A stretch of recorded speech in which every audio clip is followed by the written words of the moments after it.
What's happening, guys? Welcome back to Chelsea Fan TV and welcome to episode 1 of a new podcast.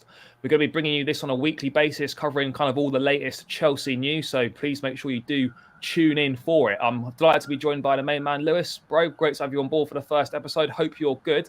Let's just dive straight into it, mate. It feels like an eternity since we last played in the Premier League. We've had West Ham at Stamford Bridge, which seems like a while ago. We had obviously Fulham postponed, we had Liverpool postponed, we played Salzburg, and now we're finally, after being in charge for 3 weeks, Graham Potter's first Premier League game in charge. It's going to be away at Crystal Palace on Saturday. How are you feeling heading into the game? You know, we haven't played for a while in the league, not really too sure what to expect. We've had kind of players doing well on international duty. Havertz getting a couple against England on Monday night. Mount getting on the score sheet as well. Reece James with a couple of assists. So players in form doing a few bits for their country. But it'll be interesting to see how it kind of fits back together when we come to play and put the Chelsea shirt on again. How are you feeling heading into the Palace game? I don't know what to expect. I'm trying to just be confident because it's the first Chelsea game back in a month for me, and we've been without football for ages. The international football's been nice, but that's all it's really been. Everyone's really just wanted to get straight back into club football, and we ended on a bit of a cliffhanger, really. Graham Potter's only just come in. We've only seen his first game. We haven't really seen how we're going to look in terms of dealing with low blocks or facing England's elite, and we kind of missed those opportunities. So it does feel a bit exciting because we're still going into a new era and there's a lot of uncertainty, but there's still also that understanding that we've been very poor this season. We've already given up a lot of ground in terms of not just if you have hopes of the title, which is I don't even know why you did, but yeah, there's no chance of that. We've thrown ourselves off that. There's also the top 4 race where Tottenham and Arsenal are about 5, 6, 7 points behind us already, in front of us already. We've got a lot of work to do. Potter doesn't have a lot of time to figure out his squad, to figure out what's going to be the best to solve all of our problems. And we need immediate results from a team that probably isn't ready for immediate results. So, I don't know. Palace is never an easy ground for us. They're always difficult. Wilfried Zaha loves a game against us. If Palace can start the game early, their fans will be on their side and already know how much they can make the atmosphere count against us whenever we go over there. So I don't know. I really don't know what to expect, but I'm trying to just be optimistic about it. Like you said, players have had good performances in the Euros, like Mount, Havertz, Reece James as an example. Maybe they can bring that into the Premier League as well, but we have had a lot of those false dawns before, and I just need to see that consistency in a Chelsea shirt now. So it's up to them whether they can put that confidence in us, but I don't think there's a lot of confidence from the fans in general. Everyone's just happy to be back. Yeah, definitely happy to be back and watching the boys again. But as you said, mate, there's nothing really to feel too confident about. I mean, I've got to be honest, I think we've probably only played well 1, maybe 2 games this season. The rest of the time, I think we've been pretty average to verging on poor on a number of occasions. I mean, Potter's obviously, he's had time on the training ground, but he's obviously not been able to work with the vast majority of the squad. So whilst it was kind of a benefit that he's kind of had a lot of time on the training pitch, it's not been with the players that are going to be playing the bulk of the minutes. So how useful that's really been is kind of hard to tell. But I mean, obviously, we've only got 1 game to go off from what Potter's been doing. Salzburg, we saw him, same kind of back 3, but slight tweak on Tuchel's system with Sterling and Reece James basically pushed much higher up the pitch. I did like that. It was nice to watch Chelsea and actually see us in the attacking third have options and have quite a few players in there. That was a plus. But I think there were kind of warning signs there that, you're very high up the pitch and you can easily get caught out and exposed. And there's a couple of times where balls come over the top. Kepa had to run quite a long way out of his goal to deal with it. So you can get caught out hard at the pitch. But, I mean, mate, did you like what you saw? I know it's only 1 game, but there were a couple of changes there. Potter does like to do that. Sterling essentially playing left wing back, but without really the defensive duties. Midfield would drop in, and then obviously Zakaria comes across to kind of cover that defensively as well. I mean, did you like the look of that, getting those guys a lot higher up the pitch? I mean, we were better going forward. Yeah. We were a bit better. Well, we were better going forward for the first 20 minutes, if we're being realistic. In possession, I thought that was the best thing I took from the game. We looked a lot quicker on the ball. I thought we protected Jorginho's deficiencies a lot better with a three-man midfield, and I do want to see that a lot more too, because it didn't just get the best out of Jorginho, it got a lot more out of Mason Mount than I've seen from him at any point this season. And that could potentially be the midfield three for us for the season, obviously with Kante potentially replacing one of the two as well. But that did give me a bit of confidence. In terms of the attack, wasn't really a lot to say. Like, Sterling was just Sterling. Like, he's so good.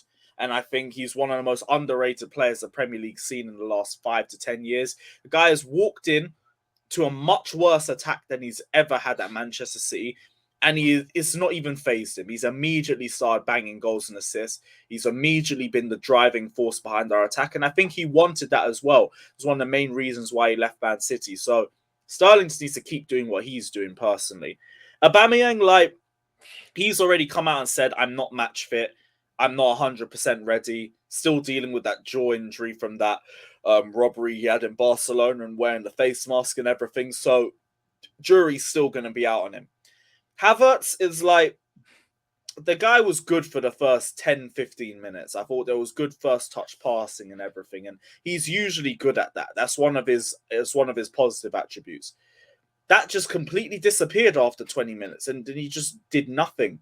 He was scuffing shots, losing possession, all over the place on the ball, off the ball. He wasn't putting himself in a position to receive passes, which is very frustrating overall. But he's in his optimum position now, which is what everyone said, even though everyone said playing like that, that second striker. But yeah, even though everyone said he was a striker last season because we played a lot better with him than when Lukaku was up top. So it's up to him whether he can finally start showing consistency in that position. But it's a very big 6 weeks.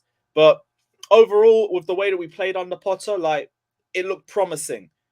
The defense is still a bit of a question mark, but I mean, that's kind of where I only had an issue with Graham Potter, because I think his game management could have been a bit better. Like, we're winning 1-0. Salzburg starting to give us a bit of pressure.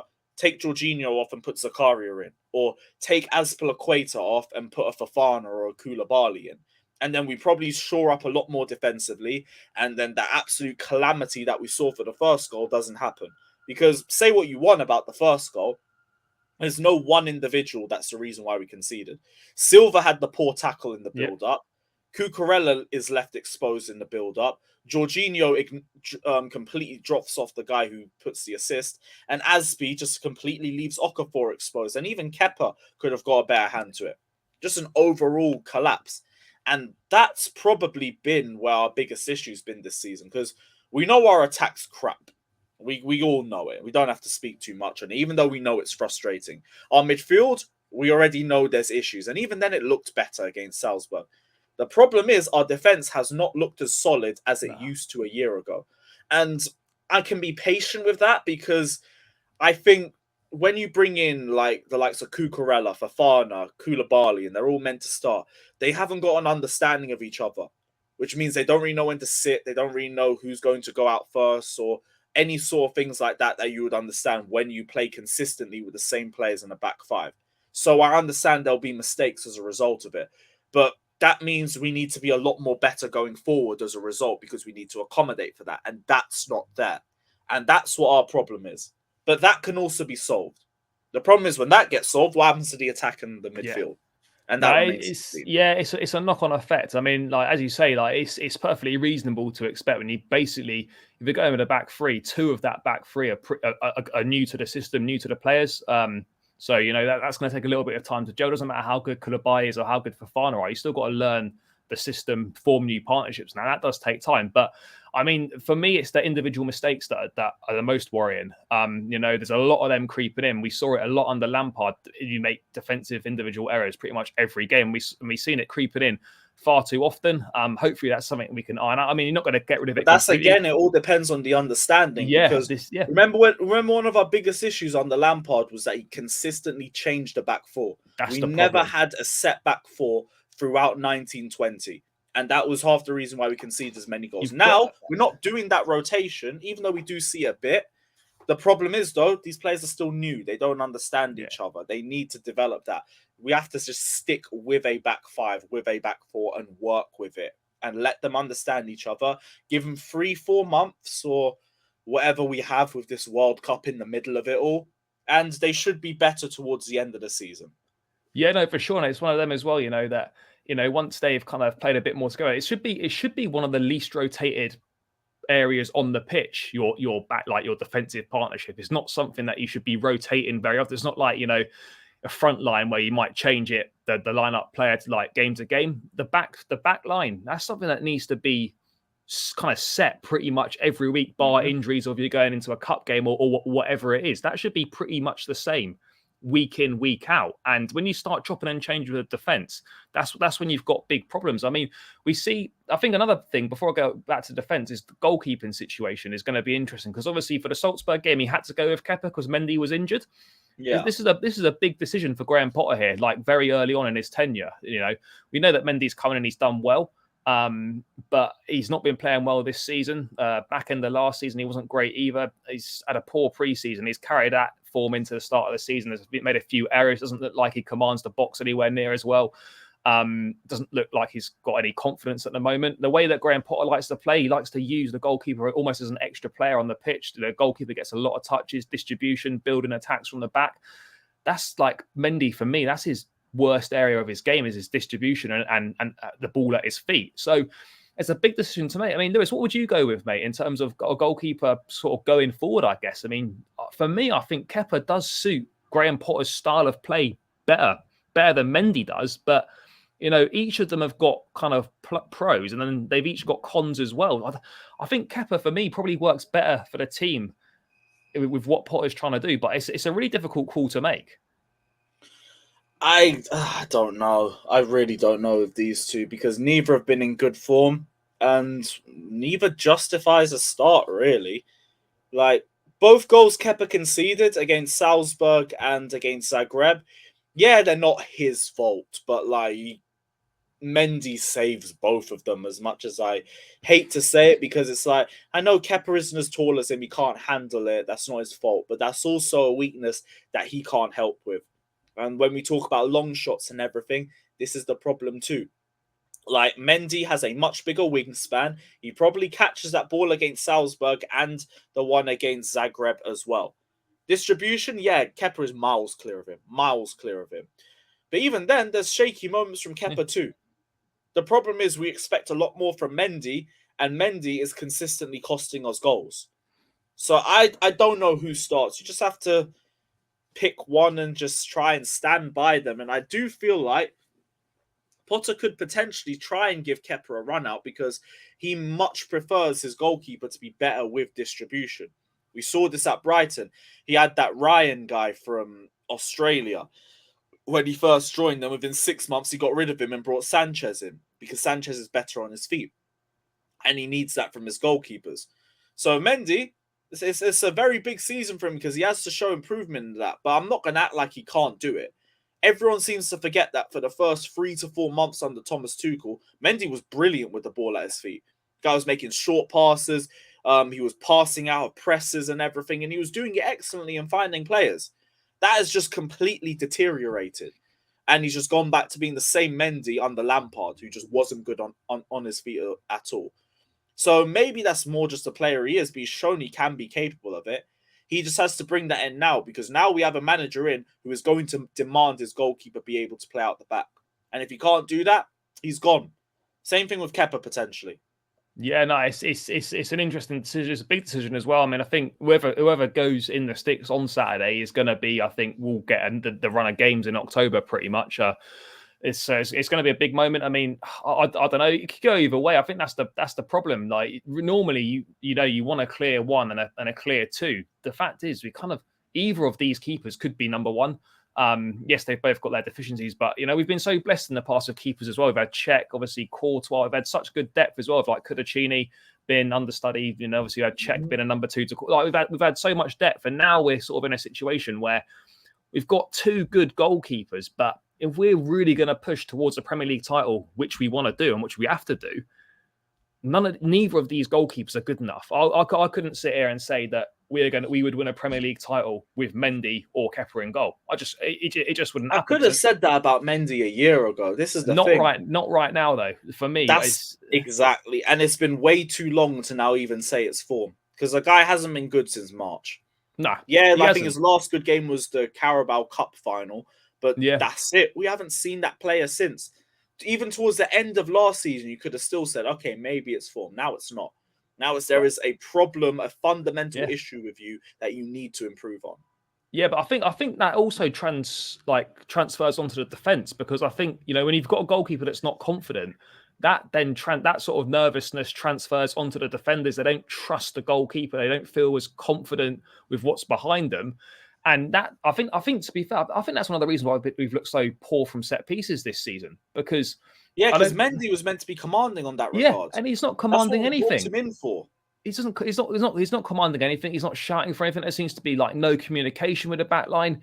And I think that comes from the goalkeeper. The goalkeeper's got to set the tone. And at the moment, Mendy's not doing that. I'm not saying he can't do it. He can. He's shown he's a good goalkeeper. But as you say, mate, he's got to snap out of this, because otherwise he's going to find himself on the bench, and he could be one that could be moved on. I know Chelsea are potentially assessing the goalkeeping situation in windows to come. So I think it's an area that, you know, we are looking to perhaps improve upon. And I think it's an area we definitely can improve in as well.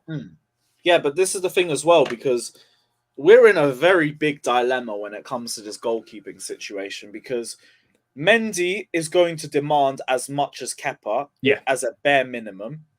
We cannot get rid of Kepa. We tried so hard to in the summer. We put him up for 30 million and literally nobody came in for him. We had Napoli potentially on loan. That fell through.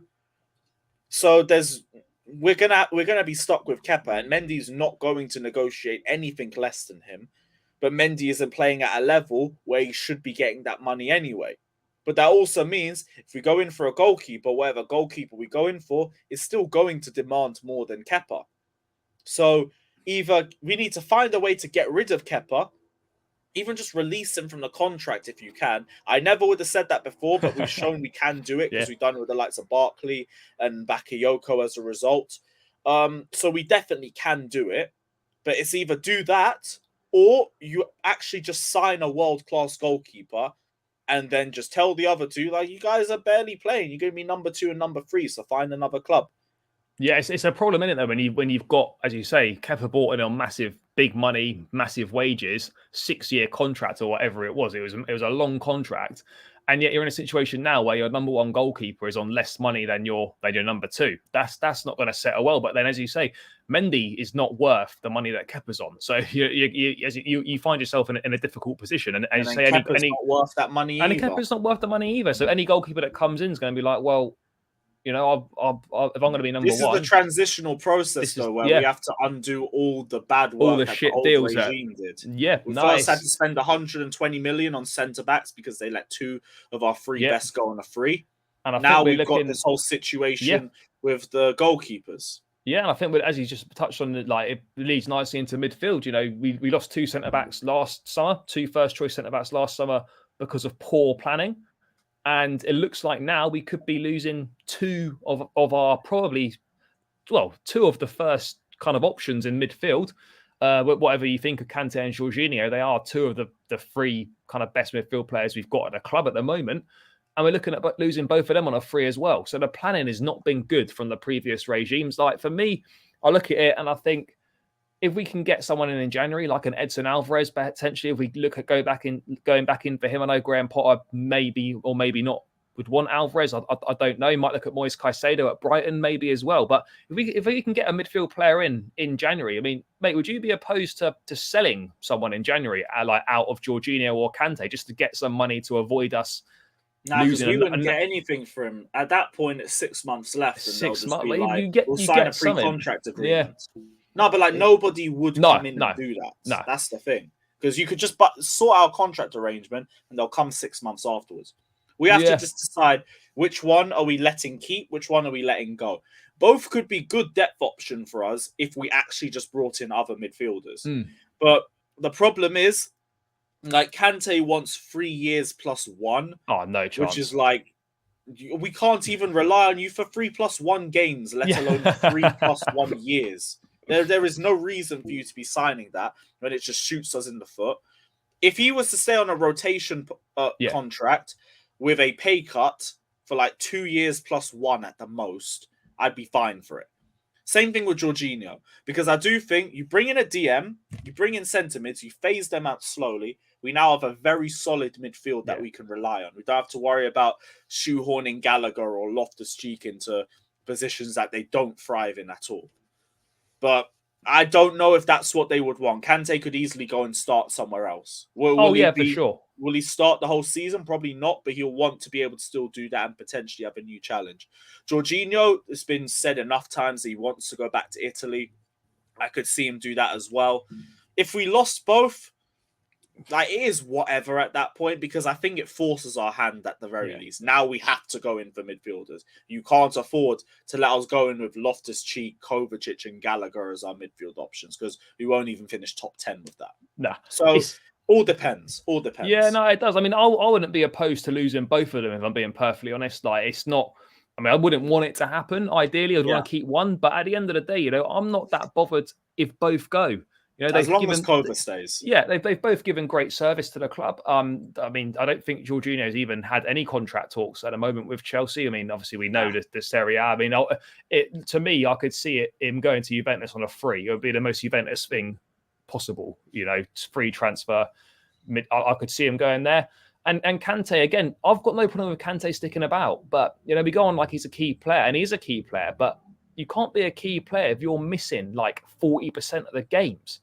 You know, it doesn't matter how good you are. If you're not on the pitch, it's irrelevant. You know, if you're the best midfield player in the world, which he's not far off, but if you can't get yourself on the pitch, there's no point having you. So it's like, for me, like you said, he's I think he's second highest earner at Chelsea. The wages have got to come down massively.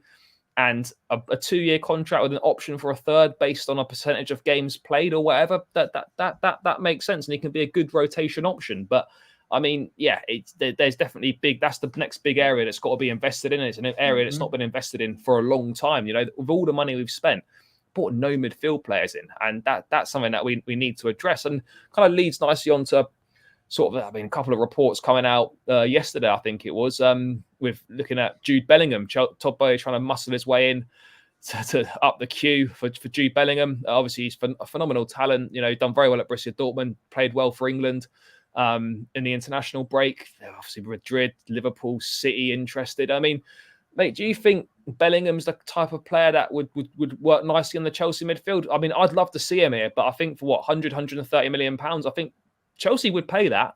But I just think there's probably the likes of Madrid and maybe pressure. It's too maybe, but I also think that, you know, if Real Madrid are sniffing, then like if it's Real Madrid or Chelsea, it's not, as much as we're a big club, you're always going to choose Real Madrid. But then again, it depends on what he wants, because if he goes Real Madrid, he ain't starting. He's going to be warming the bench on that regard. Yeah, possibly. I mean, yeah, maybe. But I mean, in terms of that midfield's stacked, bro. It is stacked. What, Camavinga, Tchouaméni? Yeah. Like, if you go Madrid, you're going because it's Real Madrid. You're not going because you're going to start, because it's trophies, it's Real Madrid, it's the allure of being there. But if you're talking to me about game time, then I think the most realistic option, Chelsea or Liverpool. Yeah, because both need midfielders majorly, and Liverpool have been seriously in for him for over a year. Man City have been linked with him as well. I do think they're going to come in, but it's another case of you go there because it's Man City. But like, in terms of it being the best option for your playing career, you're going to be there for a year where you're not really going to do anything. You're going to have to learn to adapt to his system. You're going to be coming off the bench for the most part. You're going there specifically to win trophies early. If you want more game time, if you're there for a longer project, you'd go Liverpool, you'd go Chelsea. I don't know if we would go for him, though, because I'm thinking like 130 million for Bellingham. Rice is genuinely the cheaper option. Yeah. And I can't even believe he's put me in a position where I'm trying to advocate for Declan Rice. But it's like, I've said I'm not spending 150 million, 100 million on Rice. I can't now turn around and say spend that on a younger, less experienced player who hasn't even played in the Premier League in Jude Bellingham. Now, could Bellingham be better than Rice? Potentially. Very much potentially. But there's already an over-reliance on him at Borussia Dortmund. They rely on him for everything in midfield. And I do think he'd be better at Chelsea as a result of that, because we wouldn't. we just want him to be a box to box. We wouldn't ask him to ever sit deep or to try and be our creative outlet or our only sole creative outlet or anything like that. But I also think as well, like, I don't know if we've left it too late in this regards, because City have been in for him for a while, Madrid, Liverpool, we're now just jumping in out of nowhere like, hey, we're interested as well. I don't know if it's likely. Rice, I feel like we're front runners for that one. I think he'll be cheaper next year as well than he is now. That would make more sense to me. And I'm fine with Rice as long as he isn't overpriced either. Yeah. Because there's other options we need to get. And I think Alvarez will be one with them anyway. Yeah, I mean, I look at Rice and look, he divides opinion amongst Chelsea fans. Some love him, think he's a great player. I think he's a great player, but it almost feels like Chelsea have basically got like an open goal, like a free run at Rice. You know, for how good he is, there's not really anyone else interested. Yeah, Man United have been sniffing, but it looks like for me, if Chelsea are really the only realistic option that Rice has got in the Premier League, because Liverpool aren't not interested, City don't want him. And I mean, United maybe, but I don't think he'd go there. So if we want to get this deal done, it realistically is only Chelsea that he'd go to, and I think that's a far easier deal to get done than Bellingham is, and it would definitely be cheaper as well, having stayed an extra year. I would say though, whoever wins the Bellingham race and everything, the losers are all going straight into the Rice one. Yeah. So maybe the best move is like, while everyone's focused on Bellingham, snip Rice. Yeah, that would be a smarter move. It would be a smart move. I think I'll look at it, and I think if we got Declan Rice in, and we get maybe with Rice came next summer, and in January we bring in an Alvarez or a Caicedo, I think we've kind of covered ourselves, and maybe Kante stays on as a rotation option. Then the midfield options suddenly look a lot better than kind of what we're currently faced with. Again, Mount is an option in there. I mean, you touched on it earlier, mate, just briefly. Mount's obviously struggled this season in the attacking free, but his two best games have kind of come where he's played deeper, Tottenham and obviously Salzburg as well. I mean, do you think that's where he's got to play now, like moving forward for Chelsea and under Graham Potter? He's got to play as one of those eights alongside Kovacic, because I think further up the pitch, it's not really happening. Despite the good numbers he posted last season, he looks much more comfortable a little bit further back. Yeah, see, this is Mount's always been more of an 8 to me than a 10. He was our best attacker last season, but that wasn't really a praise. It was more like, look at the state of the rest of you. This guy isn't even an attacker, and he's better than all of you guys. But even then with Mount, like, his creativity and his decision-making massively come into question for me. So if you play him deeper, where you're mainly focusing more on defensive work, right? You're focusing more on pressing and just being able to progress the ball from that area as well. I think that would be the best to get. That would be your best way of getting the most out of Mason Mount. And a three-man midfield, I think, works for that. And he could be the most attacking one out of the three. So you'd have like a Jorginho, DM, you'd have your ball progressor in Kovacic, and you'd also have the same thing with Mount, but with more of an attacking impetus on him as opposed to the other two. And that would be our best midfield three. And I'd be happy with that. It helps Jorginho more. It helps Mason Mount more. Kante and Kovacic know their roles. We don't need to talk too much about that. They understand the 8 role. Our only problem with them is availability. But yeah, that would sort out our midfield, and then it's just the attack and whatever we do with that. Yeah, no, for sure. I mean, one guy that coming obviously on loan, Zakaria, we've had 2 games. He's been on the bench for both of them. We haven't seen him play any minutes yet. I think he could potentially play a big role. He's kind of that sort of holding midfield player. He's obviously got a physical presence. He can play box to box. He's holding. He's athletic, strong. And there's obviously an option to buy for, I think, about 40 million euros. So if he does well, then there's that option there as well. I mean, are you surprised that we haven't even seen any of him?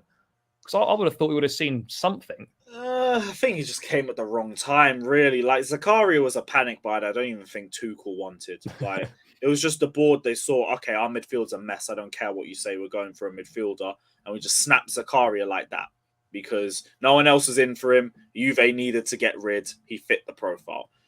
Then Tuchel sacked within a week, and Potter's going to go for experience at the start anyway. Yeah. So, yeah, I didn't expect him to get game time, but I also can't really tell what we're going to do with him now.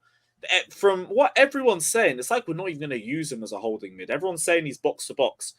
So I could just see him as more of a rotation option for us right now. But we're not gonna know his true quality until we see him play for us. So I don't really know when, because all these games are so important now. They're coming so thick and fast. I don't know where you give opportunities. It's more about where you're forced to. So Yeah.